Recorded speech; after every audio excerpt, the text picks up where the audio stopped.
All right, well, I've been given the thumbs up, and I wanted to get started promptly. Wishing you all a good afternoon. My name is Ryan Sothan. I'm here from the State Attorney General's office, where I have the opportunity to serve this and previous administration as outreach coordinator, which means largely that I am responsible for community relations and consumer education across the state's 93 counties. Today's presentation, as you can see from the title screen, regarding false profit or protecting your clients and practices from identity fraud and other scams, is in fact a mashup, if you will, of three separate presentations that in discussion with the bar about what might be of interest to the audience was suggested as a way of covering as broad a waterfront as possible in the 1 hour that we have. And then if there is further interest for coming back for perhaps delving in greater detail on any of these topics, would be delighted to do so. But my interest first and foremost was to, in the first section, talk about segment-specific targeting by scam professionals as it's impacting our elder marketplace. Our seniors are under attack. We define our senior population as age 60 plus.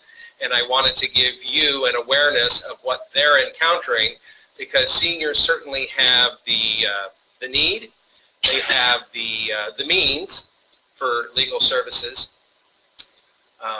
they have the desire to connect, the access, if you will, and view you as legal professionals as their trusted advisor. So in that role of trusted advisor, and with the severe underreporting that we have within the segment, I wanted to give you just some additional background in terms of what we're seeing routinely in terms of the severe targeting and underreporting within the segment. Then we'll talk about the nation's #1 consumer complaint, and that of Nebraska's as well, which is identity theft, where your personal identifying information is appropriated, perhaps by breach, more often by someone that you know or is within your circle of contacts, and then what happens, and then what you can do to forestall, if not prevent. And then we'll move it right into your practice, because identity theft is largely a result of data breach. And therefore, what can we do within the practice to safeguard and protect confidential client data and make sure that you are not subject to such data exposure and its negative impacts and potential on your practice. The fixes or the preventative measures are relatively simple and few. I also, for those of you here in Lincoln, have materials that you can leave with, which will help you in terms of protecting personal information for business. Those of you who are remote, I believe the links have been provided so that you can access copies online. With that said, I'm going to dive into the presentation. And this is my caveat. This is the classic 1986 ad campaign. I'm not a doctor, but I play one on TV for VIX 44, featuring the actor Peter Bergman, who I happen to know solely because he is from the soap opera All My Children, which was my mother's favorite soap opera. And one day, long ago, I used to have his hairline. And so I'm still very, very jealous. And those were entirely the good old days. With that, what I'm really saying here is I am not an attorney. My background is in business. And so none of this will be construed as legal counsel. It can't possibly be, but if there are questions that cannot be answered given my relatively broad background and experience in this area, I will defer to others in our office. Typically, Daniel Birdsall runs elements tied to data security, data breach, the Notification Act, etc. And failing that, I can refer you specifically to Megan Stoppel, who is our division chief in consumer protection. Now, the first of the slides is a histogram that is measuring by age cohort the actual percentage of fraud complaints as received in our office. And you can see that with our youngest on the left and our most mature on the right, that the senior segment, defined somewhat liberally as age 60 plus, accounts for 37% of all complaints to the office. That is noteworthy when you take it in comparison to representativeness in the Nebraska state population. That's what the light blue bars are indicating. And you can see in that senior segment that seniors are 19% of Nebraska's population, but 37% of our complaints, suggesting on an order of magnitude that we have deliberate targeting going on the order of 2 to 1. Twice as likely, solely on the basis of age alone, that our seniors are being deliberately targeted, and as a result of that targeting, defrauded and separated from their hard-earned income, savings, retirement, and other store of wealth. Typically, I say that's the good news. And I mean that somewhat tongue-in-cheek, but actually quite sincerely when you consider the evidence in support of severe underreporting. Part of that evidence is known to us through a significant study that took place approximately 4 years ago called Under the Radar, the Elder Abuse Prevalence Study, significant in that it included 4,300 completed lengthy interviews with seniors. A very expensive study. I'm going to a meeting just after this one. We're talking about commissioning research for an economic development project here in Lincoln. We're hoping to have perhaps 700 completed surveys, and that will cost in the neighborhood of $35,000 to $40,000. So with 4,300 completed surveys, you can imagine the cost and cost alone and the time intensive. But what it proved conclusively, is that seniors are the least likely to report they're defrauded because the actual incurred rate of fraud and abuse versus the reported rate was over 20 times greater. And the problem, why this is important to you, to me, and to your Attorney General especially, is that lives depend on it. Through another study, this is Dr. Mark Locks from NYU, who was a gerontologist that wanted to determine whether or not there was a definitive impact on health and vitality to seniors who had been victimized versus those who had been not, and he built a test versus control. His test group was comprised of elders who had had their victimization reported through Adult Protective Services, and took that compared to a control group of presumed healthy seniors, normalizing the data across all other variables to take out such elements as dread, disease, and other aging dependent variables, and then measure what is the impact, deducing if there was a variance that it would be tied solely to the fraud and abuse alone. For the first 4 years, as seen in the graph at the upper right, if you will, he thought his study and his hypothesis was a bust, but then the graphs began to diverge and diverge significantly. So much so that at the end of the 12-year period, the presumed healthy group of seniors, those seniors not reporting through the APS system, survived at a 40% rate from the original test group comprised 12 years earlier, versus those who have been victimized by fraud and abuse, 80% of it being financial abuse, surviving at but 8%. So the math there is simple. It's a 5 to 1 difference, which he coined the term mortality gradient, that solely as a result of being victimized by fraud and abuse, individuals can be expected to not live the full lifspan as determined by actuarials. So there is a definite impact on health, vitality, and mortality as a result of fraud and abuse. This next slide is an indication of, in rank order, the actual frauds and scams reported to our Consumer Protection Hotline and our Senior Hotline at the AG's office, with imposter scams and identity theft leading the way. Imposter scams, which we will look at in light detail today, is when someone is posing as someone that they're not, either to encourage or to threaten and cajole you into parting with your personal identifying information, and with that, your hard-earned wealth, income, savings, what have you. It is preparatory in large part to identity theft, so that's why I want to lead with these two elements, and I will do so with a video which will explain imposter scams as they are most frequently implemented. But before we get there, I want to help us all forensically determine what is a scam in the making, and we would know that typically by any one or combination of red flags, the first of which is phantom riches, which is news of the offer that sounds too good to be true. This historically has played out in frauds and scams impacting the elderly would be congratulations, you're the first, second, or third place finisher in foreign lottery of a country to be named. Increasingly, it is the offer too compelling to ignore, the offer that has negative connotations to it. And this is the offer that has been prevalent of late with IRS scam calls indicating that you're behind on taxes, that ample notification has been given, and therefore if you do not square your IRS tax-related debt today, not now, but right now, you will be arrested by close of business. That's the offer too compelling to ignore. But so too is the offer that seniors are getting from calls pretending to be grandchildren who are perhaps overseas and on their travels have gotten into trouble, are now jailed and need grandma or grandpa to bail them out, and please don't tell mom.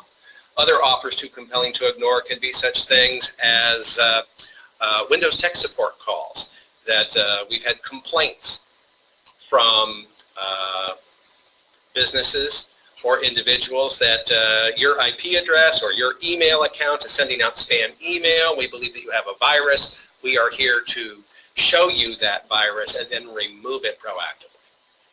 So threatening the individual, knowing what it is that they don't know, but they're worried now that their pictures, their confidential records, their other files would all be somewhat compromised. So phantom riches always leads the list. But historically, there is always a pay-to-play element involved where some type of money transfer is going to be required. Historically, that's been through a wire. Increasingly, it's through prepaid debit cards. The number one prepaid debit card 2 years ago was the Green Dot Money Pack card. Green Dot is a bank out of Pasadena, California, and their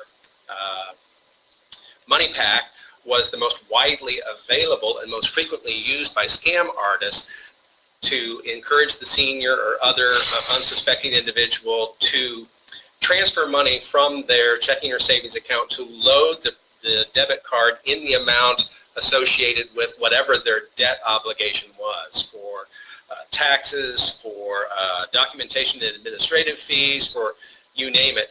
Green Dot took that card out of circulation, largely because it was tarnishing the bank's good name.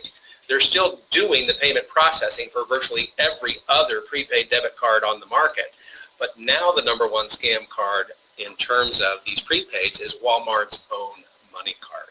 So if you have a client who has been encouraged to go to the local Walmart or failing a nearby Walmart to the Dollar General to take out one or more prepaid debit cards, you'll know that that is likely a scam in the making because there's always urgency, our third red flag applied, that something needs to be done not now, right now.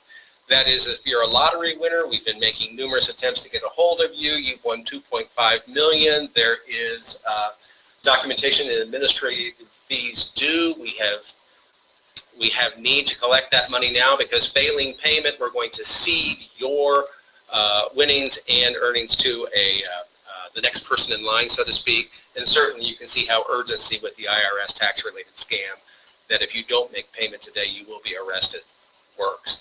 But along the way, these scam artists are expert at cultivating relationships, especially with the vulnerable senior who might be lonely and alone. And as they develop a relationship, they will thread questions throughout the relationship development process that can be used to compromise the elder identity at a later time. So it can be everything from what community did you grow up in, where did you go to school, what was the name of the street that you lived on, did you have any pets, what were their names, stopping and thinking, well, boy, that sounds innocuous, but those are all common password protects. I might be able to obtain part of the personal identifying information for the senior, get to a sign-on screen, not be able to crack the password, so I have to click on reset password. I'm then prompted by some of those security type questions. If I have learned those common elements from the senior, I can answer those security queries, and that's why the probes for personal identifying information can be devastating, leading to identity theft down the road. Here is a very quick video showing the most common scam call, the IRS scam call in action. Of the close to 12,000 calls that we received at the Attorney General's office last year, just under half were iterations of this call. That's why I'm featuring it. The IRS. Coming for ya. Ms. Roberts, this is George Hudson from the IRS. I need to inform you that we're recording this conversation for legal purposes. How are you today? Now, I see this again, and you say you're from the IRS? You can't lose. Our records indicate that you owe back taxes to $1,635.80. I expect that. You're like, you know, hit them with their emotions, and then before they hit time, you think, you elevated. No, records don't lie. People do. Well, I got to take that up with my supervisor. Here you go, man. Hi, Ms. Roberts. This is Barbara Johnson, Managing Supervisor of the IRS. You're going to have to make a payment today, or I won't be able to stop the authorities from coming to your door. You keep them panicked, and you say, we need to resolve this today, or it's going to get worse in the car. Yes, just give me that number, and the security code on the back, 079. Thank you, ma'am.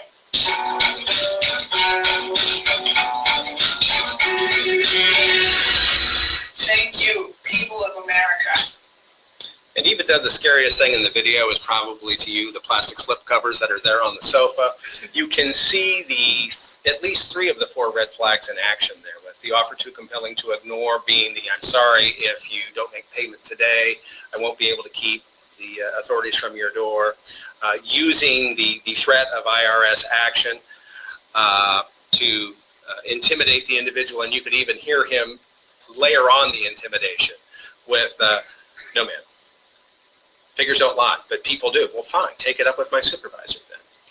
And then the urgency also implied in the make a payment today, and then they captured the information by getting the debit card, including the CVV2 or card verification value on the back of the card. So the red flags are all present in this scam.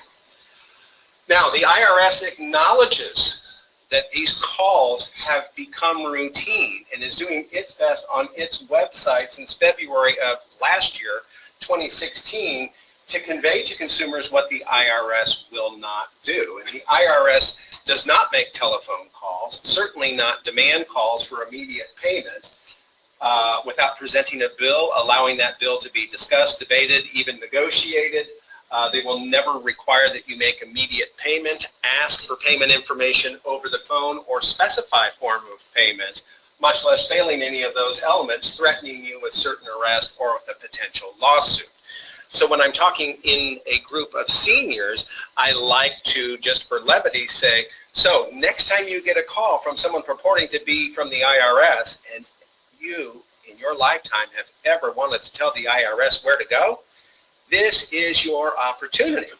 But now I have to say time out, not so fast, because there have been changes where there's the potential that the IRS has delegated collection authority. And that's what this is conveying here, that through an act of Congress dating back to 2015, but with delayed implementation post the 2016 elections, as of April 1 of this year, the IRS now has the ability to outsource a portion of its debt collection activity. This is too much information to read, so I'm pulling the highlights, but letting you know that the process will be that the IRS will notify the taxpayer in writing that their collection is to be outsourced. Then the company that it is outsourced to will further notify them in writing that they have been authorized by the IRS to collect on their behalf, and that there are only 4 collection firms across the entire country that are authorized whatsoever. And you'll notice they're named here as CBE and Conserve, Performance and Pioneer. And what I like is that it's either a company beginning with a C or a P. I think of C as collections, P as payment. We have a question here in the room in Lincoln. Yes, sir. With the IRS utilization of debt collectors, does that extend to things like student loans? It does not at this time. At this time? At this time. I can't comment in terms of the student loan, but this is solely on 1040 related annual tax filing. But this is important because I worry about the propensity for enterprising scammers, knowing now that the IRS is outsourcing, confident that consumers wouldn't know that there are only 4 companies authorized under the Act, might call the unsuspecting senior and say, yes, Mr. Sothan, using my name here, this is the Acme debt collection company or the Wile E. Coyote collection company, and as of April 1st of this year, we've been authorized to collect on back tax obligations, and your number has come up, basically. They won't know, they are likely to believe, and so we're wanting to educate on exactly who the authorized debt collectors are. But that's significant news, because now when the phone rings, it won't be the IRS per se, but it could be their delegated representative. The other scam calls, I've already touched on a number of these. The tech support scam was the second most frequently reported scam last year. The year prior, the second most recently reported scam was the grandparent scam. That's heavily prevalent in rural Nebraska. By email, a scare tactic. Your account has, we have noted suspicious activity in one of your accounts, and therefore we have disabled access to your account until such time as we can verify your identity. That often comes in by email. A version of that is to have you click on an embedded link for a security update, which will put malware onto the machine. That malware will typically be a keylogger, which will wake up anytime you go to a shopping basket site and then capture, literally by keystroke, the information from that point of the session to end of session, which would be user ID, password, card payment information, including expiration date and card verification value. Or then through a form of social engineering to have a secure or important message that you are to pick up. Then I wanted to bring to everyone's attention that there has been significant activity in Washington where Western Union, I had talked about the propensity of wire transfers in terms of the urgency to capture the offer too good to be true or that too compelling to ignore. But due to the conclusion that perhaps Western Union was aiding and abetting wire fraud in violation of the Bank Secrecy Act, Western Union agreed to settle a $586 million settlement and allow for a petition for remission whereby any senior, any individual, quite frankly, who had lost money through a wire transfer for a period nearly 13 years long, from January 1st of 2004 through the settlement date of January 19th of this year, that they could apply for, through the petition, getting their money back. Now, this process is still evolving. This is the website that I would go to, westernunionremission.com. It will be a painstaking process. All of the petitions will be verified in terms of the underlying claim. Documentation will be sought. But if we have a $1 billion claim pool against a $586 million settlement, we're roughly 50 to 60 cents on the dollar. But let's say we have a $500 million claim pool against the $586 million settlement, obviously it's dollar for dollar. But this is good news, significant news, and you can guide the senior. It might even be an opportunity for you to generate billable hours in helping the senior. Problem is that it is already, just by news of the settlement being out there, been subject to scam calls. This is just last week on the FTC website where emails are going out, emails under the auspice of the president of the FTC saying, there's a petition for remission process, your name appears, click here, provide your information. So just be aware that this is a huge prize pool and the scammers are already trying to claim their share of it. With that, we're going to dive into identity theft, the #1 consumer complaint, defining it as someone appropriating your or your client's personal identifying information largely for purposes of perpetrating financial fraud or theft, personal identifying information, including the bullet listed items with the Social Security number being the linchpin and the entree to wreak havoc in the financial life of the individual.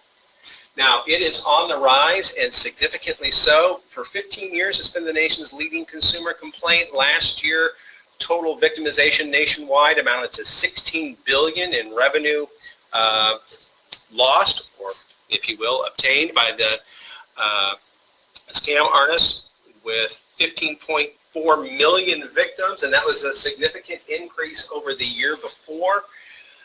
The highlight of the 40% increase in card not present fraud is that all of you, at least on your credit card, many of you on your debit card, have had your card replaced with the new EMV chip. That chip has basically been very successful in significantly reducing, if not outright eliminating, card counterfeiting. So the scam artists have moved into the next area of low-hanging fruit, and that low-hanging fruit for them has been e-commerce platforms.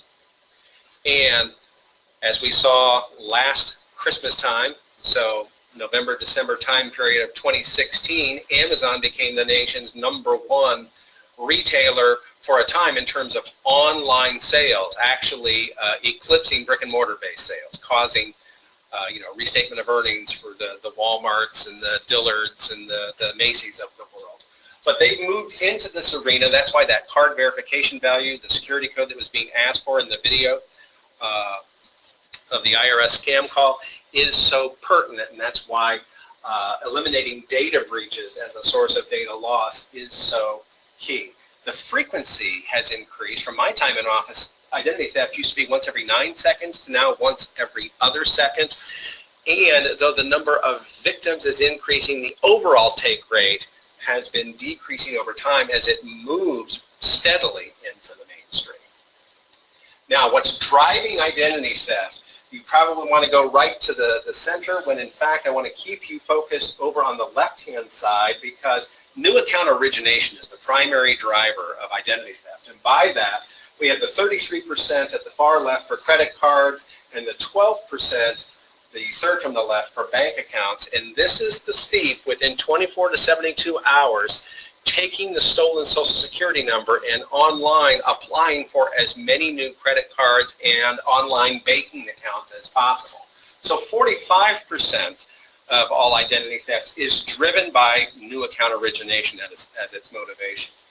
Under employment or tax related, I'm also going to add in just next to it the 7% for government documents and benefits. That takes us up to 41%, a close second.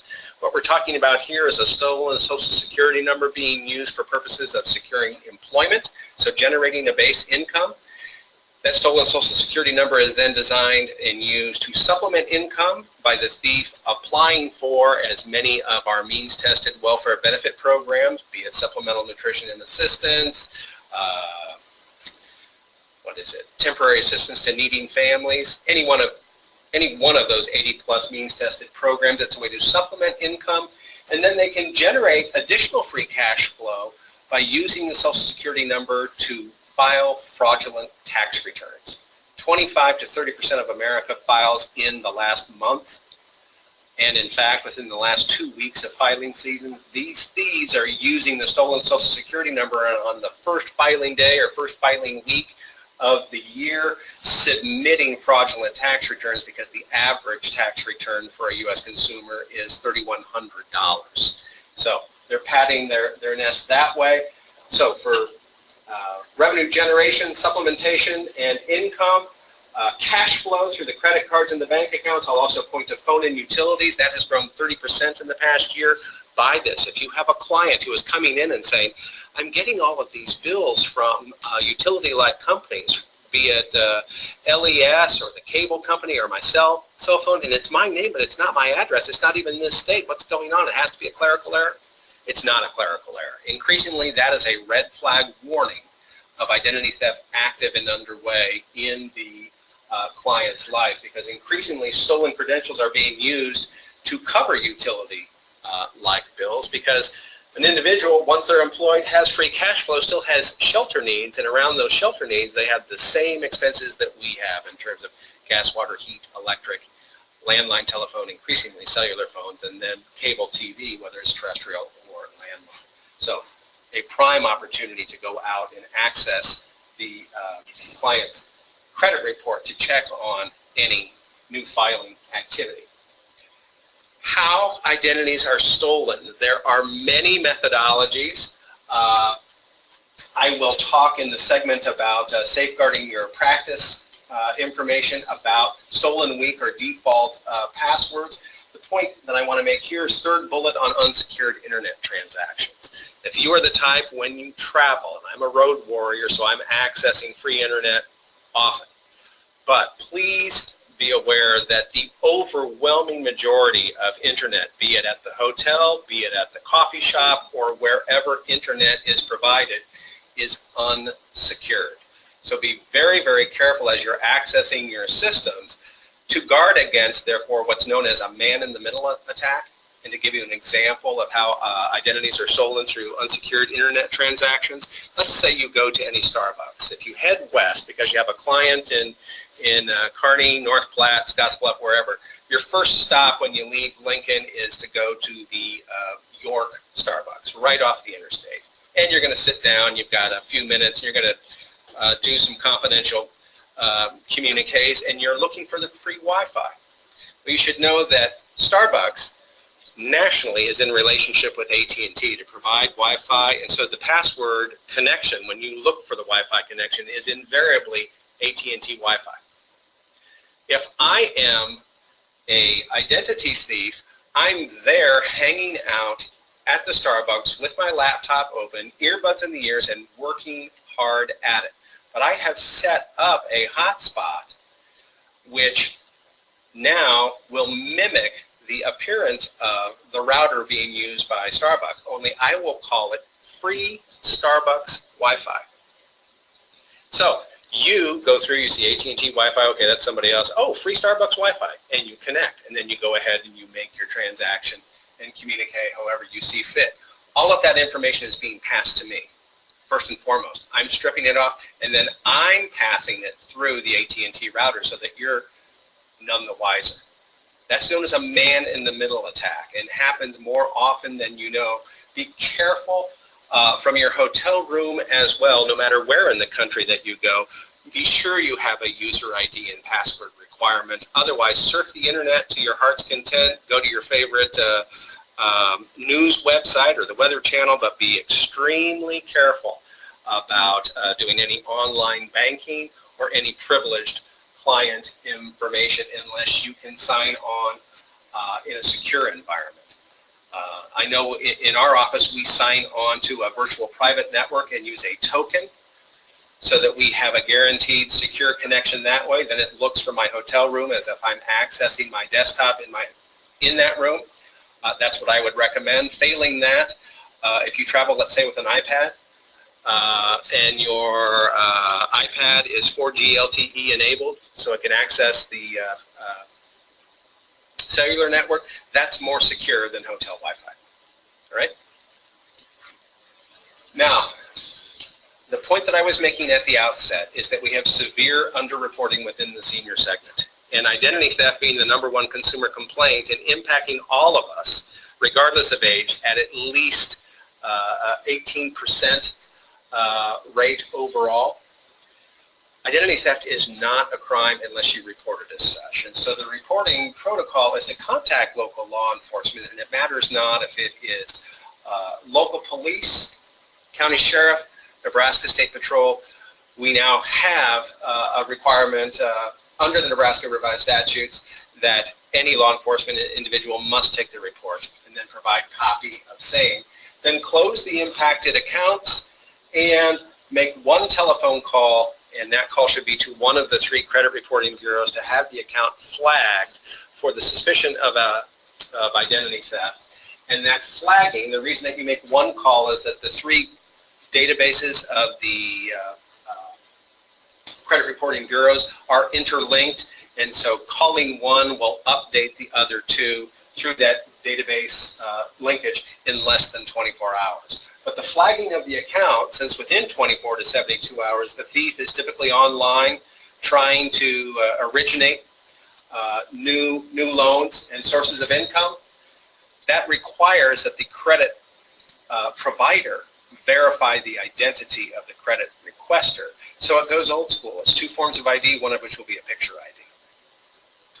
These steps are outlined in the Identity Theft Repair Kit that those of you who are remote have linked to. Those of you here in the room in Lincoln will be leaving with a copy of.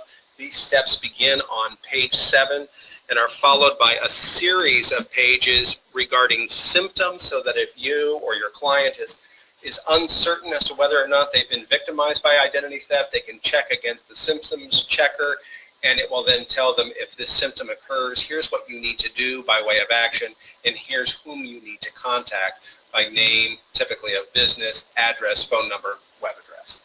All of that information is available. But one of the key steps is to immediately access the credit report. They can do so by snail mail or much more quickly within 5 minutes online, but the only site for the free credit report is annualcreditreport.com, and that's exactly what the home page looks like. Now, a good news element, and this is page 20 of the Identity Theft Repair Kit, is to forestall the potential of identity theft occurring in your life. And right now, at a 5.5% incident rate per year, roughly once a generation, less than once every 18 years, all of us are going to have our time under attack, being susceptible to identity theft. This is going to take those odds closer to, as close as we can at this time, to 0. The security freeze has a written directive prohibiting the release of your client's credit report. We've provided a copy of that directive as a fill-in-the-blank, with the blanks being the client's social security number and date of birth.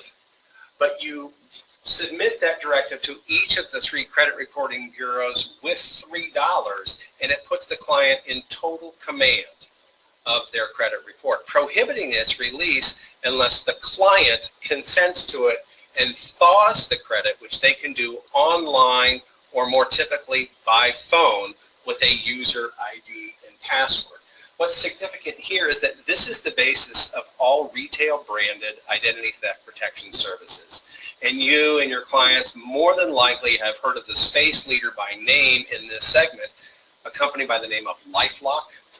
This is how LifeLock works. It's the very first step that LifeLock takes once you authorize LifeLock to act basically as your agent for identity theft protection, so that in conjunction with the routine monitoring of your free credit report, you have name brand identity theft protection services at a fraction of the cost.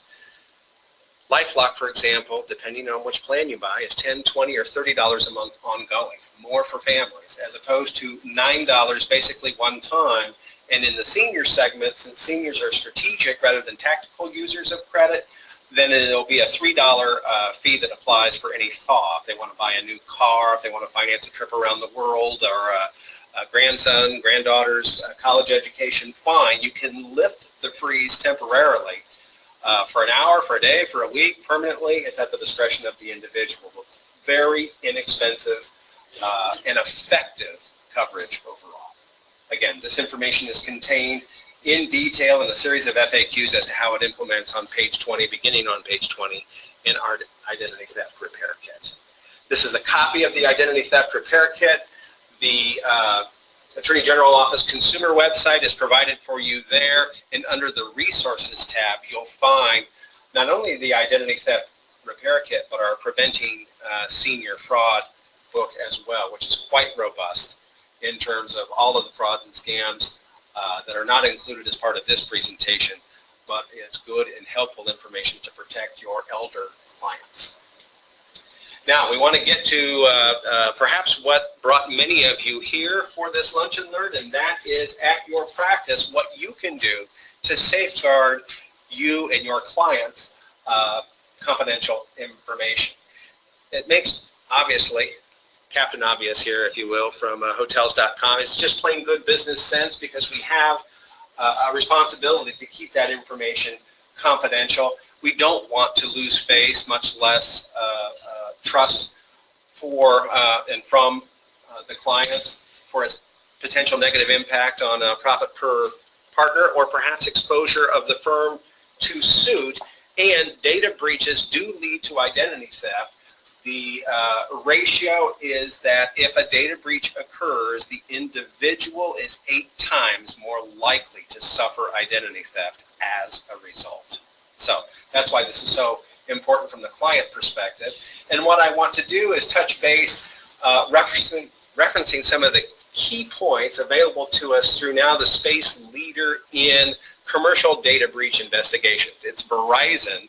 And for 10 years now, this report has grown in prominence and significance in the data breach world, if you will, or computer-based security. And I'll be looking at both the 2016 and 2017 just released data breach investigation report. I pulled this bar graph from the report. The good news here is that in the professional segment, which would be in addition to attorneys, our medical professionals, our CPA community and the like, it's only 6% exposure. Overwhelmingly, 1 out of every 4 come from the financial arena, followed closely by those in the retail arena, and then the other double-digit contributors are healthcare, which is growing like a weed, and then government, believe it or not, the public sector. You are tied with the lesser resources, if you will, in terms of being least likely, but that doesn't absolve you of responsibility or potential likelihood of breach, because from the same report, the Verizon data breach report, what they routinely cite is their frustration over the weakness. Well, let's go Walt Kelly here. Let's talk about POGO. Remember POGO? We have met the enemy and they is us. It is the human element. That it is we. It is the employee. It is the human factor that is largely at stake by falling for routine phishing attacks or exploiting known vulnerabilities because we haven't patched or routinely updated the underlying software that we're using in the practice, or that even when there are known vulnerabilities, we have elected to ignore those vulnerabilities. And this next to last bullet I find intriguing because of hacking, which is definitely on the rise. Hacking-related data breaches that are successful, as you can see, over 80% are the result of weak, typically dictionary-based, non-strong or stolen passwords. So it is the fact that we are lacking in basic defenses that we are exposed. So to address those potential weaknesses, the Federal Trade Commission has a program called Guard It that I am quite fond of, and I share with you here, and I will share with you as takeaway in terms of the booklet that you will see on the next slide, and I'm holding up here in the room in Lincoln, on protecting personal information, a 5-point guide for businesses. And it's very simple. First point, take stock. In other words, know the data that you have within the practice. What is on your manual files, what's on your digitized computer files, and make sure that you, step 2, scale down by virtue of keeping only what it is that you need. Typically, we retain far more information that needs to be retained, so keep only what's needed for the sake of the business, and then secure that we keep and properly dispose of using reasonable and appropriate measures, those items that we have determined that we no longer need and therefore shall not keep, and then plan ahead for the potentiality, the eventuality that data breaches are no longer a question of if, but when, and have your data breach response and your plan to respond to those security incidents well laid out. It's almost a mantra. It's only 20 words long. Take stock, scale down, secure it, pitch it, plan ahead. Take stock, scale down, secure it, pitch it, plan ahead. It is beautifully simple and well detailed for all of you in the Protecting Personal Information Guide.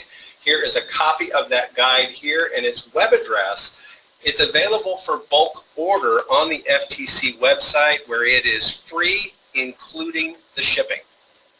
There is also, if you are at all interested, a entertaining book that has about 3 dozen security breach incidences for companies, many whose name that you would recognize because they're nationally prominent firms, as to what led to the breach, how it was detected, and then how the FTC was invited to step in, and the overall response. It's educational in terms of those of you who think it could not happen to you. You might have some schadenfreude at the expense of others, but it's an educational learning opportunity.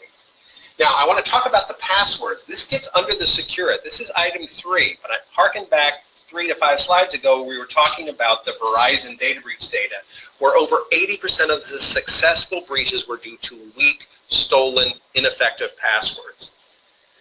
This is the blog or weblog of choice in the IT community. It is IT World, and I found the headline to be an attention grabber in terms of how long it would take for a professional hacker to compromise your password safeguard in the business. It used to be not all that long ago that a password had to be 6 characters in length, and therefore should be distressing to us all that within 2/100ths of a second that password can be breached. To prove that longer is better, the standard now would be at least 10 characters long. To prove that longer is better, these same hackers would require 10.5 hours to compromise the password, simply by virtue of the 4 additional characters. But what has evolved in the industry is the recommendation that it be a set number of characters, typically 10, and an odd symbol. That would be hashtag, $, exclamation point, ampersand. And you can see that 6 characters plus a symbol, we go from 2/100ths of a second to 1.3 minutes, and we find that distressing.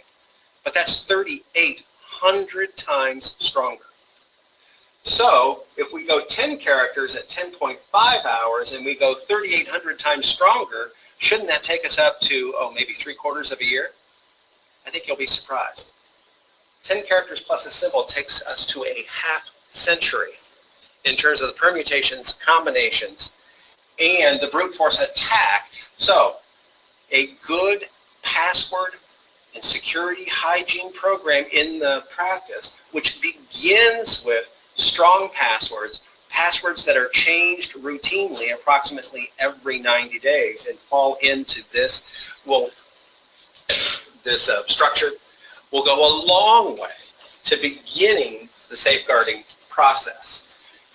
Now, you may hesitate and say, that's just too much for the partners and associates to remember, because you'll probably want to have a less easy to remember password than 11111 or Huskers and the year of your birth or your dog's name or what have you. There are a number of free password generators that are available online. Here's one that Norton provides. You'll find this within the first 5 searches on your search engine result page if you just type in free password generator. And it has the filters where you can set the length of the password, whether or not you want to include letters and symbols, uppercase, lowercase, and then generate the password, and chances are you'll have to write it down. However, resist the temptation for you and those in the practice to then, on a Post-it note, write that new password down and affix it to the computer screen in the office. That does no one any good when it comes to security.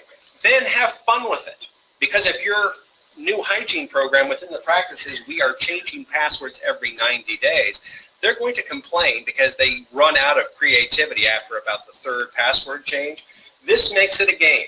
The website is My One Login. It's there at the upper left-hand corner with the padlock, My One Login. And it's a password strength checker that you will find under the Resource tab, which is about the 3rd column over from the My One Login logo. What I have done here, this is a stoplight-based system. You type in your password, and if you want to see the password, there's a box just above the green box shown that says Show Password. And you can work to get your password to go from red, which would be not recommended, to amber, which would be in the stoplight system, okay, fair to middling, but you can do better, to green, which would be strong to very strong, and then it will tell you, just as we saw in the IT world example, what would it take under brute force attack for your password to be cracked. This screen capture is my password on the machine that I am running this laptop or this presentation from. What I did to move it from less than a century to 39 centuries, I added a second odd character. So I'm 10 characters plus 2 odd symbols, and I got to 39 centuries long. My one login. It makes the process fun and overcomes the change resistance that may occur within the practice. Then, under Secure It, this is something I wanted to share with you because you all may be increasingly using a web front as a way to gather information or prospect or share confidential records from an increasingly mobile and therefore distributed client base. Within that FTC book of 36 examples, and you'll find that book available immediately after the Protecting Personal Information on the Bulk FTC Order website. This is one of the case examples that I pulled from a quasi-financial company that owns space in the mortgage lending business. This is a Texas-based company, and they had a secure web front that invited consumers to apply for mortgages. And they used secure socket layer / transfer layer security, and everything was encoded, encrypted, and secure. But then the company, Superior, as they received the input, they then aggregated and segregated the applications by spreadsheet and said, okay, we're going to take the prime mortgages and we'll send them one location, the subprime to another location. Oh, we've got the VA loans. Oh, we have the refi. And so all of those spreadsheet data were then attached as emails and sent around the country, all of it unencrypted, unsecure. The breach occurred, a breach in violation of the safeguards rule that they would be under via Graham-Leach-Bliley, and in violation of the representation given in written form on the website and via the privacy policy of the company. And what that did is that invited through the FTC in the settlement that Superior Mortgage now has to account for the next 10 years through an independent third-party auditor that it is adhering to a more draconian safety security procedure in the business. I don't think any of us want an outside third party into our business. And so if you're going to receive data and share data in this increasingly mobile environment, encrypt. If you ship, encrypt. And when it comes to encryption, you think, oh, well, that's expensive and that's at a level that I can't even understand. It's not expensive. It's turnkey simple. Here from the editors of PC Magazine are their ratings of the most widely regarded encryption packages that you can put in your software suite of services at the practice. And I think the most expensive one is $50. Others are down and around $10 or less. So it's not an expensive solution whatsoever. Now, to make it as simple as I can, because maybe the protecting personal information is hard to remember in terms of the take stock, scale, down, secure it, pitch it, plan ahead. Just remember the 3 Ps. Just remember the 3 Ps. The first is passwords. Strengthen your passwords as we saw here. 10 characters plus an odd symbol, and come up with a hygiene that requires those passwords to be changed approximately every 90 days. Furthermore, after so many attempts to log into the machine at the practice by the user, if after 3 failed password attempts, the user should be locked out from accessing that computer for a period that you deem necessary. Whether it's 5 minutes, then 15, then an hour, then permanently, that's up to you. But But most of us who have an iPhone, for example, know that we better remember our password, because if for any reason we fat finger or forget, we're going to be locked out from that phone after about 3 rounds of 3 attempts each. You should have the same within the practice. Then patches. Security on software is not guaranteed. In fact, holes are found and exploited by professional thieves routinely. The software companies know and expect this, and therefore they're constantly updating security-related patches to their product, most of the time that are occurring at night in the background or through your IT security professional, but keep your software patched immediately. And then protocol. By protocol, the third of the P's, first of all, not everybody in the practice needs to have access to all of the data available within the practice. Not every computer has to be networked to every other computer. There should be a hierarchy within the practice itself, and there should be firewalls limiting access, and with those firewalls there should be intrusion detection systems to determine if an outside potential bad actor is trying to access information inside. So firewalls and limiting access. Then the admonition that I gave earlier, that if you ship data, information, be sure you encrypt end to end from web front through the business wherever that data is going to wind up. And we saw that data encryption software is available for $50 or less, top rated. And then understand that, again, in the mobile environment, we have to have certain security protocols offered to us in order to feel confident in using the data. Email has a security protocol known as PGP. You'd be surprised to know that the acronym PGP stands for Pretty Good Protocol. I kid you not. I kid you not. But email is largely non-secured. So don't just blithely make your attachment of the confidential settlement arrangement and send it off via email. Talk to your IT professional or your outsourced third party who provides IT services to make sure that your email security is at least adhering to PGP standards. Then, thinking superior mortgage, for example, the example that we use. If you use a web page as a front end to collect information or to have complaints filed or to share documents, make sure that what is transmitted from the PC or the server in the practice to the web itself is using security protocols, and this SSL is Secure Socket Layer, and that has given way in a number of instances to TLS, which is known as Transfer Layer Security. I guarantee you that you know what this is, even if you're not a data wonk, because when you go to shopping basket on Amazon, for example, you will notice that you go from a non-secure state to a secure state, as indicated by in the URL.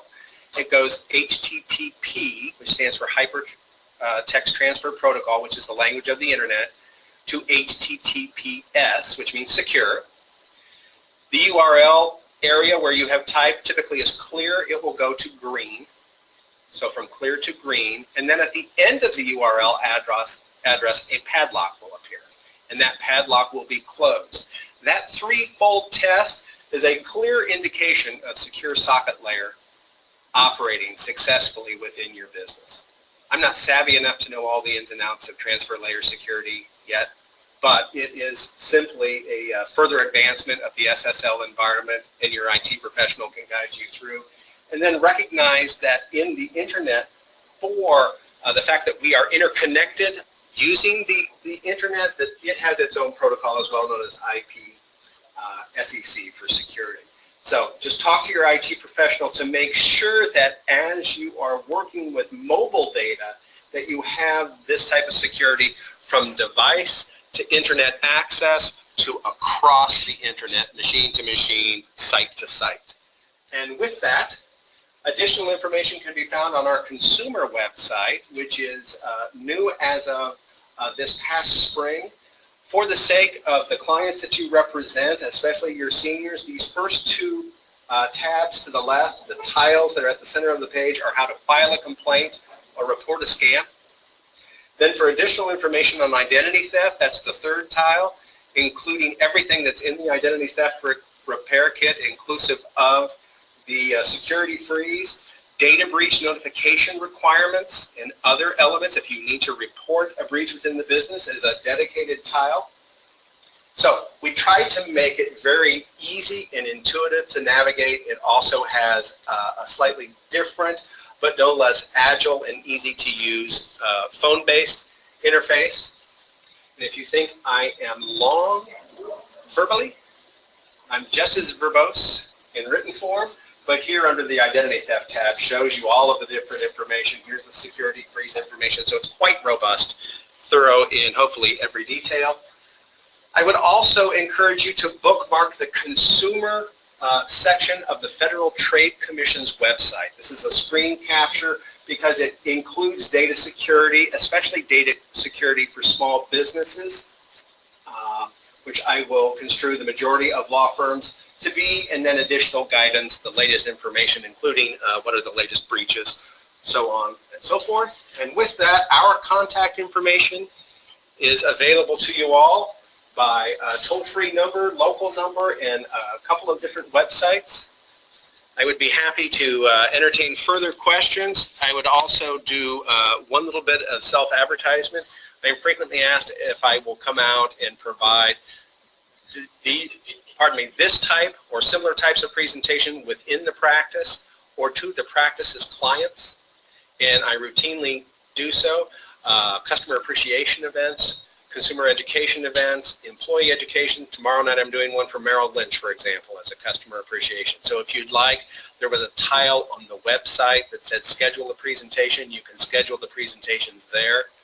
I, again, am Ryan Sothan. I say that because there are 3 Ryans in the Attorney General's office. I want you to get the right Ryan. If you can't remember, just say, who's the guy who talks non-stop? They will know. I appreciate your willingness to listen because the mind can only absorb what the seat can endure. We're at minute 1 and counting. Thank you very much for your time and attention today. Those of you here in Lincoln, please be sure to leave with a copy of the repair kit and the Protecting Personal Information booklet. And again, thank you for your time and attention.